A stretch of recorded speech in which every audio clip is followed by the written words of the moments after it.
measurements. Circumference measurement. To measure the tricep area. One common method is to use a flexible measuring tape. The measuring tape is typically taken at the midpoint between the shoulder and the elbow while ensuring that the arm is relaxed. Why body composition tests are being performed? 1. Health assessment. Understanding an individual's body composition helps assess health risks associated with obesity or underweight conditions. Number 2. Fitness evaluation. Athletes often undergo body composition testing to monitor their physical condition and performance levels. 3. Nutrition planning. Body composition analysis assists nutrition in creating personalized dietary plans that align with individual goals. Body composition of the thigh. Locate the measurement points. Identify the midpoint of the thigh. This is typically found by measuring from the top of the thigh to the hip bone. The midpoint is usually located halfway between two joints. Using a measuring tape. A flexible measuring tape should be used to wrap around the thigh at this midpoint.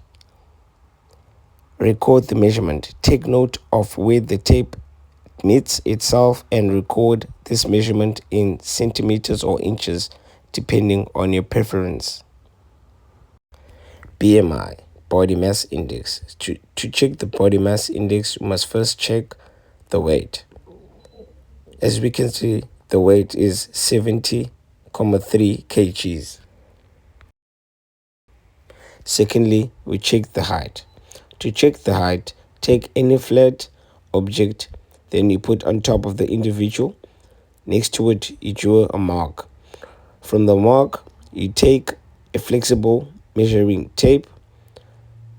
You measure it from the mark, tip down to the flat on the ground. Then you measure the height. This metric is widely used as a screening tool to categorize individuals into weight categories: underweight, normal weight, overweight, and obese. While BMI provides a quick assessment of body weight relative to height.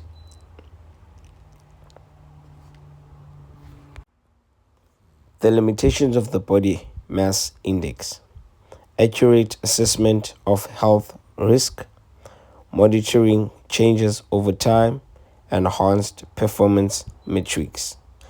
We got the height in centimeters, which is 175 centimeters. After we got the weight and the height, we have to find the BMI, weight divided by height. The weight, it was 70.3.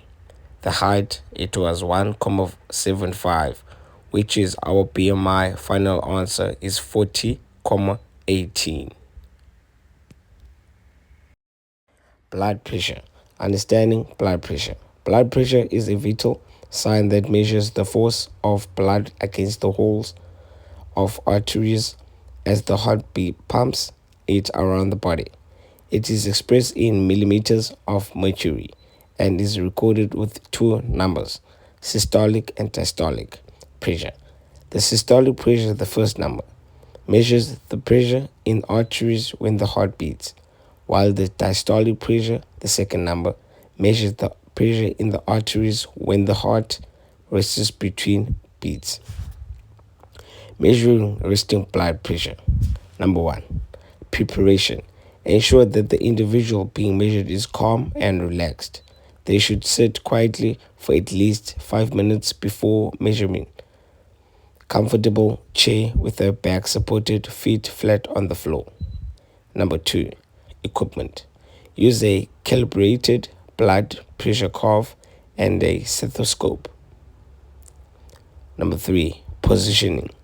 Place the cuff around the upper arm, ensuring it is snug but not too tight. The lower edge of the calf should be about 1 inch above the elbow crease. Measurement process. Inflate the calf by squeezing the bulb until it reaches about 20 to 30 mmHg above where you expect to find systolic pressure. Slowly release air from the calf while listening through the stethoscope placed over the located elbow. The dangers of high blood pressure. Number 1, cardiovascular disease. Number 2, kidney damage. Number 3, vision loss. Number 4, cognitive impairment. And lastly, metabolic syndrome. Front view analysis. Measurement techniques. The individual stands with their feet shoulder width apart and arms relaxed at their sides. A palm line, a weight suspended from a string, is used to assess vertical alignment. The line should ideally pass through specific anatomical landmarks such as the center of the forehead, the center of the sternum, and the midpoint between the feet. Observers look for symmetry in shoulder height, hip level, and foot position. Indicators. Deviations from ideal alignment may indicate conditions such as scoliosis or leg length. Side view analysis. Measurement techniques. The individual maintains a neutral stance with feet together and arms relaxed. And the key anatomical landmarks: the ear canal, the shoulder joint, the hip joint, the knee joint, the ankle joint. Observers assess the curvature of the spine, cervical lordosis, thoracic kyphosis, lumbar lordosis. Indicators. An exaggerated curve in any region may suggest postural imbalances or muscular weaknesses. The posture report quick analysis. Cardiorespiratory step-up exercise mechanics. This movement requires conditioning, balance, and strength as one performs a step-up. It increases oxygen demand, heart rate elevation, enhance blood flow, carbon dioxide removal. Responses during step-ups. Rate increase, detail volume changes, heart rate monitoring, oxygen saturated levels. After doing a step-up, we check the blood flow. Strength and endurance of push-up. Strength component. The strength aspect of a push-up can be analyzed through several factors. The first one, muscle activation, progressive overload, repetition ranges. Endurance component, muscle endurance versus muscle strength, energy system involved training to endurance. Analysis of agonist norms. Standardization of form, comparative metrics, cultural variations in exercise. Flexibility, understanding the sit and reach. The sit and reach test involves sitting on the floor with the legs extended straight ahead. The individual reaches forward along a measuring line or box, attempting to touch their toes or reach as far as possible without bending their knees. The distance is recorded, typically in centimeters. This test primarily assists the flexibility of the hamstring, lower back, and hip joints. Analysis agonist norms.